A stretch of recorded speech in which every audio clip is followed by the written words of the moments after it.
Hi friends, welcome to food bites Tamil. இன்றைக்கி நம்ம சேனலில் கபாபு, கிரில் சிக்கனுக்கெல்லாம் கூட சாப்பிட்றதுக்கு ஒரு சூப்பரான டிப் ரெசிபி தான் பார்க்க போகிறோம். ஃபஸ்ட்டு ஒரு மிக்ஸி ஜார் எடுத்துக்கோங்க. இதில் 1/4 கப் புதினா இலை சேர்த்துடலாம். கூடவே ஒரு பச்சை மிளகா, 1 table spoon lemon juice, 1/4 cup mayonnaise, ஒரு பல் பூண்டும் சேர்த்து நல்ல ஃபைன் பேஸ்ட்டாக அரைச்சி எடுத்துக்கோங்க.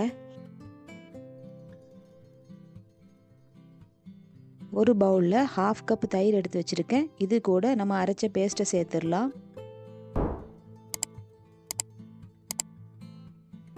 தேவையான அளவு உப்பும் சேர்த்து நல்லா மிக்ஸ் பண்ணிக்கோங்க.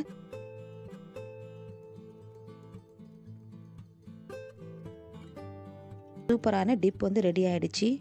இந்த டிப்பை கபாபு, கிரில் சிக்கனு கூட எல்லாம் சாப்பிட்டு பாருங்கள், செம்மையாக இருக்கும். இந்த வீடியோ உங்களுக்கு பிடிச்சிருந்ததுன்னா ப்ளீஸ் லைக் பண்ணுங்கள், மறக்காமல் சப்ஸ்கிரைப் பண்ணுங்கள். Thank you so much.